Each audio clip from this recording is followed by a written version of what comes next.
अपनी सोच को शक्ति में बदलने वाले और अपने शक्ति और अपनी सोच और अपनी कल्पना के बल पर शिखर को प्राप्त करने वाले ऐसे होते हैं हमारे मीन राशि के जातक। जी हाँ, 2026 मीन राशि वाले, 2025 में कुछ ऐसे समय गया जब आप अकेले पड़ गए।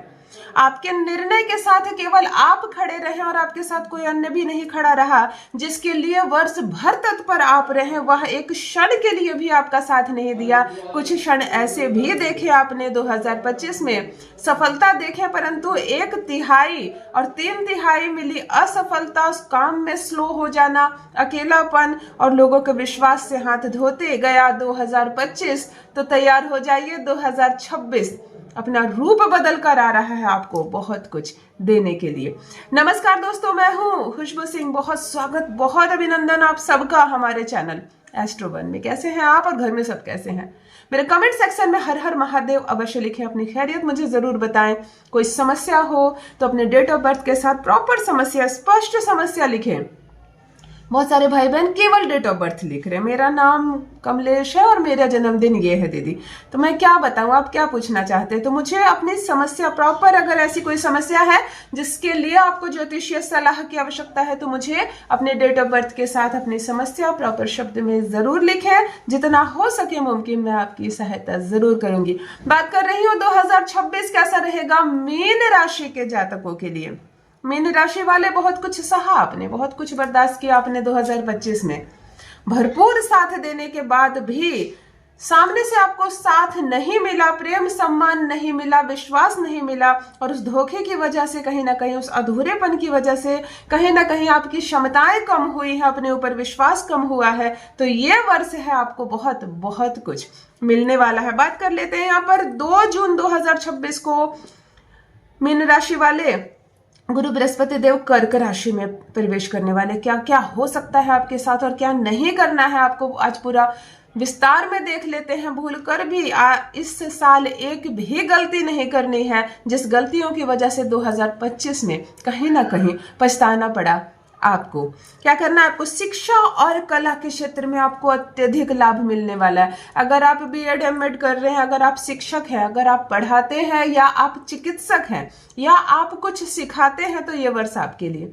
कुछ भी अगर आप सिखाते हैं, यानी गुरु बृहस्पति से रिलेटेड अगर कोई काम है, अन्य कामों में भी सफलता है, लेकिन गुरु बृहस्पति से संबंधित कला के क्षेत्र में अगर कोई आप काम करते हैं तो अद्भुत सफलता आपको मिलने वाली है। संतान की बात करते हैं, संतान पक्ष से बहुत सहयोग, बहुत प्यार और बहुत लाभ मिलने वाला है, और आपकी वजह से संतान को भी लाभ मिलने वाला। दो तरफा फायदा, यानी कि पूरक बन रहे हैं कहीं ना कहीं आप, और आपके संतान का योग पूरक बन रहा है। आपकी वजह से संतान के जीवन में आने वाली समस्याएं और बाधाएं स्वतः ही दूर हो जाएगी, और संतान से जो उम्मीद आप कर रहे हैं वो भी प्रॉपर रूप में आपकी पूरी होगी। इसकी वजह से मानसिक शांति बहुत मिलेगी, बहुत संतुलन बना हुआ रहेगा, आपको बहुत अच्छा महसूस होगा, निर्णय ले पाएंगे। आध्यात्मिक जागृति, अध्यात्म पर थोड़ा सा जागृति आपकी होगी। नए नए चीजें खोज कर आप पढ़ेंगे और उस पर अपना ज्ञान बढ़ाएंगे। बृहस्पति है, आपको यह करने की उत्सुकता रहेगी और ज्यादा जाने के इस बारे में, और जो भी आप जानेंगे उससे आपको लाभ होगा।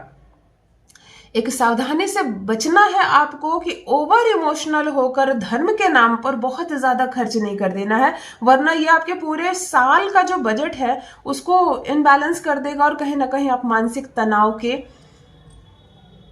तनाव आपको घेर लेगी। दूसरों की बातों में आकर कि अगर कोई 5 लाख रुपया किसी धार्मिक कार्य में खर्च कर दिया तो मैं अभी कहीं से लाऊं, कहीं से लोन लेकर लाकर खर्च कर दूं, इस चीज से बचा जाए, क्योंकि प्रेरित होंगे आप इस चीज के लिए। बार बार आपको ऐसा लगेगा कि ये जीवन एक बार मिला है, मेरी मृत्यु हो जाएगी, क्या लेकर मैं आया था, क्या लेकर जाऊंगा, जो है मैं परमात्मा के नाम पर दान कर दूं। आपको इससे बचना है। इमोशन आप पर हावी होगा, लेकिन धर्म के नाम पर ओवर दान कर देना, या बहुत अधिक धार्मिक प्रवृत्ति, या बहुत अधिक कल्पना शक्ति आप पर भारी पड़ सकती है। गलत निर्णय ले सकते हैं आप, और थोड़ा सा मानसिक तनाव हो सकता है। लेकिन अगर इससे बचा जाए तो फिर यही क्षेत्र में आप बहुत ज्यादा आगे बढ़ने वाले हैं। आध्यात्मिक दया और आंख बंद करके विश्वास नहीं करना है आपको।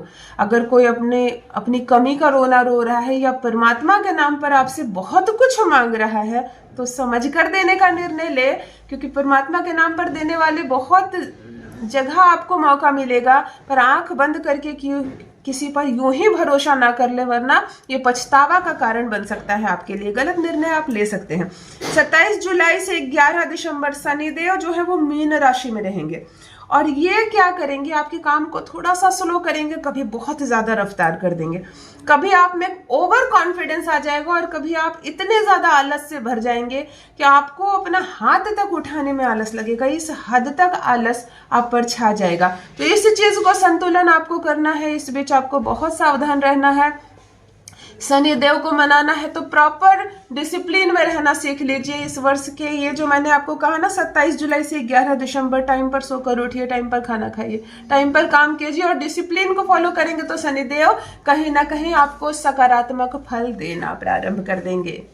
अविवाहितों की बात करती हूं तो यहाँ पर मई से नवंबर का जो समय है, विवाह के योग बनते हुए नजर आ रहे हैं। मई से नवंबर, ऐसा नहीं है कि और अन्य वर्ष में आपके लिए रिश्ता नहीं आएगा, रिश्ते आएंगे, लेकिन ये समय बहुत प्रबल रहने वाला है।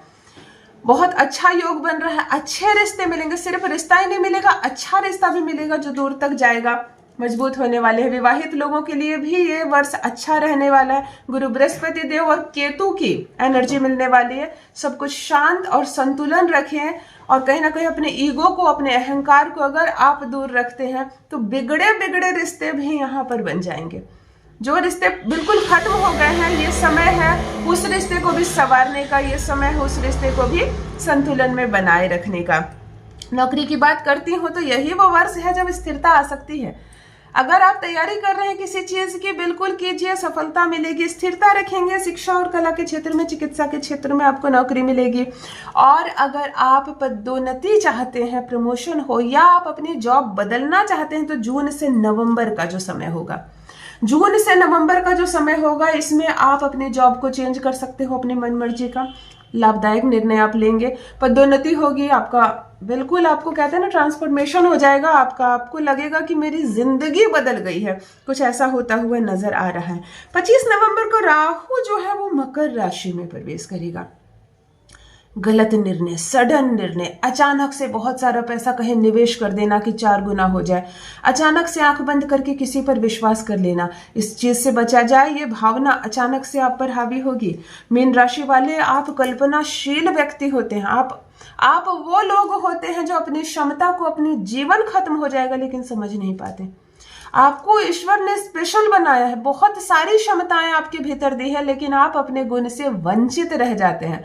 तो अगर आप आध्यात्मिक जगत में जाते हैं, कल्पनाशील है और खुद को समय दें, तो आप क्या कर सकते हैं ये आप जान जाएंगे। फिर नहीं होगी गलतियां, चाहे राहु प्रबल हो या केतु या शनि कितना भी उकसाए आपको, क्योंकि आपके अंदर आप शक्ति देते हैं खुद को। आप वो राशि है जो खुद को ही शक्ति देते हैं। तो यदि खुद को आप थोड़ा सा समय दें तो इस वर्ष को आप स्वर्ण युग बना सकते हैं। 2026 वर्षों तक याद रहे, आप इतना कुछ बना सकते हैं। आध्यात्मिक दया ना दिखाएं। स्वास्थ्य की बात करो तो स्वास्थ्य मिला जुला कर अच्छा रहेगा। स्थिरता बनी रहेगी पूरे वर्ष स्थिरता। कोई गंभीर बीमारी, अचानक से बहुत ज्यादा रुपया पैसा का खर्च, अचानक से कोई दुर्घटना या कोई ऐसी समस्या जिसकी वजह से पैसे बहुत खर्च हो और मन अशांत हो जाए, ये बिल्कुल नहीं होने वाला है। मीन राशि का स्वास्थ्य 2026 में मिला जुला कर बहुत स्थिर और संतुलन बनाया है। बाहर की चीजें को खाना बंद कर दें आप, और दूसरों पर आंख बंद करके विश्वास ना कर ले। किसी की बातों में चलो खा लेते हैं, चलो कर लेते हैं। अगर इस चीज से खुद को दूर रख सके तो 2026 स्वर्णिम वर्ष आपके लिए साबित हो सकता है। बार बार एक बात को दोहराऊंगी, इस वर्ष अचानक से राहु इतना प्रबल होगा कि कोई धोखा देने वाला आ जाए जीवन में, तो आंखें बंद करके विश्वास ना करें। ये वर्ष 4 गुना देने वाला है आपको। चैनल से जुड़िए, सब्सक्राइब कीजिए। जो भी नए भाई बहन आए हैं चैनल पर, कोई समस्या हो तो मुझे जरूर लिखिए। और बहुत बहुत आपका स्वागत है 2026 में। मीन राशि वाले बहुत शक्तिशाली हैं, आप खुद को पहचानिए, बहुत अच्छा रहेगा ये वर्ष आपके लिए। बहुत बहुत धन्यवाद।